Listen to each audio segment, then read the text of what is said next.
50 personas extraordinarias por 50 años. Mi nombre es Italia Schmelz. Pues quizá lo primero que puedo decir es que el Carrillo Gil formó parte muy importante de mi formación en la juventud. El Carrillo Gil era como el espacio donde podías venir a ver lo que estaba pasando en torno al arte contemporáneo en los años 90. Recuerdo que fue un periodo muy formativo para mí y el Carrillo Gil pues era realmente un lugar que nunca me perdía sus exposiciones, siempre estaba en las inauguraciones, como un poco el Carrillo Gil en los 90 realmente era pues el centro de la escena del arte contemporáneo en México. Y después en el 2007, creo, en el 2007 me invitaron a dirigir el Carrillo Gil. Yo venía de la Sala de Arte Público Siqueiros y pues representó un enorme crecimiento, una evolución para mi carrera como directora de museos. Estuve aquí hasta el 2011, fue un periodo muy intenso, muy emocionante. Entonces fueron años muy intensos, del 2007 al 2011, pues fue mi periodo, si tú quieres, más cercano al Carrillo Gil. Y pues después, como siempre, obviamente ha cambiado mucho la escena del arte contemporáneo, hay mucho más oferta. Digamos que el Carrillo Gil ya no es el único espacio para el arte contemporáneo, pero sigue siendo un lugar muy significativo. Yo creo que es un lugar muy cercano a la comunidad, creo que es un lugar que ha construido comunidad, creo que es un museo que se ha vuelto muy sólido en su compromiso con la comunidad viva, activa, y bueno, que además tiene pues un legado, ¿no? Una colección única, es un museo que es una referencia internacional por la colección de Riveras, Orozcos, Siqueiros. Entonces pues siempre vale la pena darse la vuelta por el Carrillo Gil, participar en lo posible. He colaborado con algunos textos, pues mantenerme cerca de lo que está pasando y contenta de ver que el museo cada vez está mejor. No, pues hay muchísimas anécdotas. Fue como un momento en donde era necesario que una nueva generación entendiera la trayectoria del museo porque no la sabíamos. Constantemente cuando llegué me venían a ver artistas que querían hacer una exposición o curadores con una propuesta y siempre me decían, no, pero si él ya estuvo aquí, y nadie sabía realmente quién había estado aquí. Entonces decidimos hacer este proyecto que se llamó Inventario, en donde junto con mi equipo de trabajo todos llegamos pues nuevos, con Víctor Palacios, con Ruth Esteves, con América Juárez, con Sofía Lascuaga. Pues lo que hicimos fue conocer el museo a fondo, meternos en todos sus cajones, meternos en todas sus bodegas, abrir todas las puertas y realmente a través de este inventario que hicimos, pues hacer una profunda limpieza, no solo de las instalaciones, sino de la vocación del museo. Entender de fondo cuál era su trayectoria, quiénes habían pasado por aquí, qué seguía, ¿no? Qué seguía, pero en función de conocer lo que había pasado. Bueno, pues fue ahí donde nos enteramos, por ejemplo, de que no había habido nunca una conciencia de género, ¿no? Que quizá, si acaso un 17% de las exhibiciones habían integrado artistas mujeres, lo cual era un dato preocupante y que supuso que nos pusiéramos atentos al respecto y que generáramos un proyecto de exhibición de artistas mujeres, y esto pues fue en el 2008, 9, 10, no sé. Bueno, enterarnos de que hay ciertos cuadros, ¿no? Como es La explosión en la ciudad, que pues ha visitado los 5 continentes, que es uno de los cuadros que más ha viajado por el mundo. El museo nace por el interés del doctor Carrillo Gil, ¿no? Este edificio entiendo que era pues su consultorio, sus oficinas. En un principio obviamente lo hizo grande pues para poner su obra porque pues era un fascinado de la colección, muy cercano a Siqueiros, como ya dije, a Orozco. Entonces bueno, el doctor Carrillo Gil tiene la generosidad de legar esto al pueblo de México y eso es la fundación del museo. En un principio estuvo muy cercano al Museo de Arte Moderno y a la vocación de presentar el arte moderno mexicano en México y en el extranjero. De hecho, al principio un poco el edificio no se le ponía mucha atención y más bien la colección terminaba, se la pasaba la colección en el Museo de Arte Moderno o viajando, ¿no? Porque como que lo que se había valorado sobre todas las cosas era la colección. Con Silvia Pandolfi vienen remodelaciones muy importantes en los espacios y también es el momento en donde el museo se abre a esta nueva vocación, que es estar en contacto con lo que está pasando en la escena. Se abre al arte contemporáneo y se va volviendo, les digo, de los años 80, los 90, 2000, pues este lugar significativo para las nuevas generaciones, donde se podía ver el trabajo de los artistas más jóvenes, las expresiones del arte contemporáneo. Con Osvaldo Sánchez, con Patricia Sloane, pues también recibimos muchas cosas que vinieron del extranjero, entonces también pudimos a través del Carrillo Gil saber qué estaba pasando, cuál era la escena internacional del arte.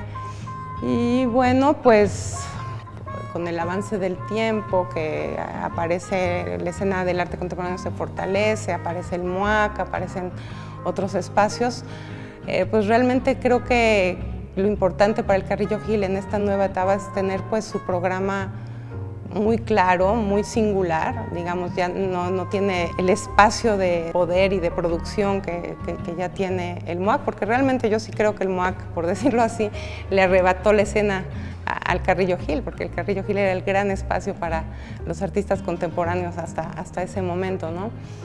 Entonces, bueno, a mí las salas del Carrillo Gil me gustan muchísimo, estas como donas que las va circulando, esta rampa que va subiendo suavemente, la posibilidad de que veas la exposición desde todos los ángulos, de que se generen múltiples puntos de vista. Es muy generoso el espacio en el periodo que me tocó dirigir con Ruth Esteves, me fascinaba lo que ella hacía con el espacio. Ahí descubrimos, por ejemplo, que podíamos generar adentro white cubes, ¿no? Que podíamos cerrar el espacio y tener verdaderos espacios para hacer videoinstalaciones, grandes proyecciones. Entonces, quizá lo único que limita los espacios del Carrillo Gil es que no tienen los techos muy altos. Había otra cosa que puedo contar que me parece también tipo anecdótico interesante, que pues bajo a las bodegas y me encuentro con una pieza gigante como tipo de juego de parque, totalmente oxidada, una changuera, y me dicen que era la pieza de Eduardo Abaroa, que era una pieza de arte de Eduardo Abaroa. Entonces ahí me doy cuenta que hay una absoluta incomprensión sobre lo que significa el resguardo de una pieza de arte contemporáneo que había sido un performance. Se le hizo a Eduardo Abaroa, se le había hecho una exposición individual y había habido una acción en donde durante la inauguración a esta enorme changuera que viene de muchos colores, entre él y otros artistas le estuvieron limando los colores, le fueron quitando el color a la changuera y todo el pigmento quedó en el piso. Entonces la pieza era una acción, la pieza física, la changuera limada, pues ya no era exactamente la pieza y sin embargo un espacio muy importante de las bodegas del Carrillo Gil estaba ocupado por una changuera oxidada, ¿no? Por un juego de parque infantil oxidado y tenía un número de resguardo, es decir, yo no sé si Eduardo Abaroa hubiera estado dispuesto a que la changuera oxidada la exhibieran en ningún otro lugar, eso ya no era una pieza, había que desmaterializar la idea del arte, ¿no? Entonces, por ejemplo, ahí les cuento todo el proceso de dar de baja esta changuera oxidada. Creo que la mandamos a un parque, a una escuela, a algún lugar donde recuperara su función y lo que hicimos fue volver a poner en acto la pieza, en inventario, la filmamos porque no había quedado documentada y ahora lo que resguarda el museo es realmente la pieza, que es una pieza inmaterial en el sentido que es un performance, que es un acto efímero y que la pieza, si se quiere volver a hacer, se tiene que conseguir otra changuera, se tiene que poner en acción, ¿no? Porque lo que es la pieza es una acción. Entonces ese tipo de cosas hicimos que igual parecen muy sencillas, pero, o por ejemplo, cosas que pasaban. En los archivos administrativos se había quedado un proyecto divino, que era un proyecto de arte mediante fax. Entonces los artistas de diferentes lugares del mundo mandaron fax al Carrillo Gil y eso era lo que se exhibía. Pero claro, eso no se consideró como obra, entonces quedó en los archivos administrativos. Entonces ahí fue la labor de ubicar por qué eso sí era arte, por qué contábamos en el Carrillo Gil con ese material que suponía parte importante de la historia de un cierto periodo del arte, ¿no? Imagínate, el fax llegaba ahí a medio de la noche, ¿no? Y estaban Helen Escobedo y había artistas muy interesantes que habían hecho su arte en fax. Entonces, pues recuperar, ¿no? Así como la changuera, nos deshicimos de la changuera, pues del arte en fax lo reinscribimos a la colección de arte, lo sacamos del archivo administrativo. Bueno, pues te imaginarás que cuando diriges un museo, pues se vuelve un aspecto fundamental de tu vida personal y profesional. Aprendí muchísimo, me hizo crecer enormemente. Yo venía de dirigir un museo bastante más pequeño, que se parecía mucho, porque la Sala de Arte Público Siqueiros tiene el legado de Siqueiros, es decir, también tenemos esta combinación de tener como la base fundamental en la historia del arte moderno y después esta vocación para abrirse a lo contemporáneo. Pues fue hacer crecer lo que yo había aprendido un poco en la Sala Siqueiros, y pues dirigir el Carrillo Gil me hizo crecer muchísimo, conocer a mucha gente, armar un gran equipo, y pues creo que de las cosas que más me ha dejado esto de dirigir museos ha sido lo entrañable que ha sido trabajar con la gente con la que he colaborado, con los artistas, la enorme cercanía que he podido generar. A mí me gusta mucho estar cerca de los procesos de trabajo, ver cómo se van gestando, cómo van aterrizando, ir atendiendo pues todos los problemas que en el camino van llegando, ir sorteándolos para llegar a un objetivo común. No, eso siempre me fascinó.